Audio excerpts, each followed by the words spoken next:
আগামীতে কোন সরকার আসলে আমরা মনে করতে পারি যে বাংলাদেশ দুর্নীতিমুক্ত হবে, চাঁদাবাজি মুক্ত হবে? জাতীয় পার্টি হয়ে গেল, বিএনপি হয়ে গেল, আওয়ামী লীগ গেল, সব তো একমাত্র জামাত আসলে। ইসলাম তো কোনো সময় আসে নাই, হয়তো এরা আসলে হয়তো ভালো হতে পারে, কারণ ইসলামিক। ওয়ালাইকুম আসসালাম। ভাইয়ের নাম কি? মোহাম্মদ ওসমান। উসমান ভাই, আপনার কাছে জানতে চাই, গত 54 বছরে অনেক সরকার আসছে আর গেছে, বাংলাদেশ থেকে দুর্নীতি কমে নাই, চাঁদাবাজি কমে নাই। আগামীতে কোন সরকার আসলে আমরা মনে করতে পারি যে বাংলাদেশ থেকে দুর্নীতি কমে যাবে, চাঁদাবাজি কমে যাবে? দুর্নীতি চাঁদাবাজ এটা কমবে একমাত্র জামাত আসলে, যেহেতু এটা ইসলামী দল, এদের জ্ঞান আছে ভালো, আল্লাহর বই পাবে। আমি চাই জামাত। ধন্যবাদ। ভাইয়ের সাথে কথা বলি। আসসালামু আলাইকুম। ওয়ালাইকুম আসসালাম। ভাইয়ের নাম কি? আপনার রহিম। রহিম ভাই, আপনার কাছে জানতে চাই, আগামীতে কোন সরকার ক্ষমতায় আসলে আমরা মনে করতে পারি যে বাংলাদেশ দুর্নীতি মুক্ত হবে, চাঁদাবাজি মুক্ত হবে? জমা ছাড়া তো কোনো কথা আসে না মামা, জমাতে এমনি আসতে হবে। আমরা সবাই একসাথে কাজ করে জামাত ইনশাল্লাহ নিয়ে আসবো, এটা আমার জোর আবেদন আছে জামাতের প্রতি।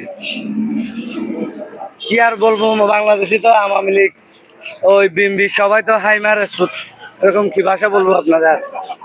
জামাত ছাড়া কোনো কথা হবে না, বাংলাদেশ জামাত আসতে হবে, নির্ভয় আমরা স্বাধীনে চলতে পারবো, এটা আমার বক্তব্য। জামাত ইনশাল্লাহ আসবে। ধন্যবাদ। আপনার সাথে কথা বলি ভাই, কথা বলবেন? ভাইয়ের সাথে কথা বলি। বাংলাদেশে ভোটার কিন্তু কথা বলবে না, ভোট দিবে, তাকে হয়? আসসালামু আলাইকুম। ভাইয়ের নাম কি? সুলাইমান। সুলাইমান ভাই, আপনার কাছে জানতে চাই, কোন ধরনের সরকার বাংলাদেশে আসলে আমরা মনে করতে পারি যে বাংলাদেশ দুর্নীতি মুক্ত হবে, চাঁদাবাজি মুক্ত হবে?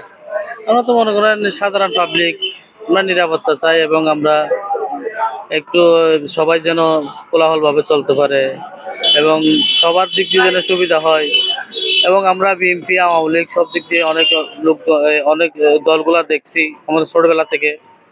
তো সেক্ষেত্রে জামাত ইসলাম তো কোনো সময় আসে নাই, হয়তো এরা আসলে হয়তো ভালো হতে পারে, কারণ ইসলামিক ধার্মিক লোক, এরা হয়তো ভালো একটা কাজ করবে, আমাদের দেখাইলে বাংলাদেশে হয়তো উন্নয়নের কাজ হবে আশা করি, এটাই আমার প্রত্যাশা আর কি। ধন্যবাদ। আসসালামু আলাইকুম। ওয়ালাইকুম আসসালাম। ভাইয়ের নাম কি? আমার নাম রমজান আলী। আচ্ছা রমজান ভাই, আপনার কাছে জানতে চাই, গত 54 বছরে অনেক সরকার আসছে আর গেছে, হ্যাঁ, বাংলাদেশ থেকে দুর্নীতি কমে নাই, চাঁদাবাজি কমে নাই। কমে নাই। আগামীতে কোন সরকার আসলে আমরা মনে করতে পারি যে বাংলাদেশ দুর্নীতি মুক্ত হবে, চাঁদাবাজি মুক্ত হবে?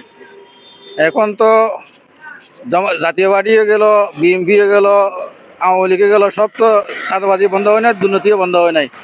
এখন তো আগামীতে এই তিন দল ছাড়া তো অন্য কেউ আসবে এটা তো মনে করা যায় না, দুর্নীতি তো যাবেও না। যদি অন্য কোনো নতুন দল আসতে পারে তাহলে এটা দেখার বিষয় আছে। যেমন বিএনপি আছে, জামাত আছে, বিএনপি তো আছে, পার্টি আছে।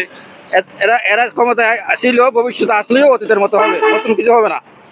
ভবিষ্যতে যদি নতুন কোনো দল যদি ক্ষমতায় আসলে তাহলে দেখলে বোঝা যাবে ওই তো দুর্নীতিমুক্ত হতে পারে আশা করি। নতুন কোন দল আসলে আমরা তাদের এই ধরনের তো আসার সম্ভাবনা তো কেউ দেখতেছি না। ওই এখন যে নতুন দল করছে এগুলো তো অনেকে জানেও না, তো তারা ক্ষমতায় আসবে ওইটা তো বিশ্বাসও করা যায় না। যদি ওদের মধ্যে যদি কোনো একটা দল আসতো তাহলে আমরা দেখতাম, আশা করি তারা দুর্নীতিমুক্ত দেশ করার জন্য চেষ্টা করতো ইনশাআল্লাহ। ধন্যবাদ। ভাইয়ের সাথে কথা বলা যাবে? কথা বললি। আচ্ছা ভাইয়ের নাম কি? শহীদ আলম। আচ্ছা শহীদ আলম ভাই, আপনার কাছে জানতে চাই, আগামীতে কোন সরকার আসলে আমরা মনে করতে পারি যে বাংলাদেশ দুর্নীতি মুক্ত হবে, চাঁদাবাজি মুক্ত হবে? জামাত আসলে ভালো হবে, এটা একটু খুলে যদি বলেন। আমার ধারণা। আপনি মনে করেন জামাত আসলে বাংলাদেশ দুর্নীতি মুক্ত হবে আর কি? ধন্যবাদ।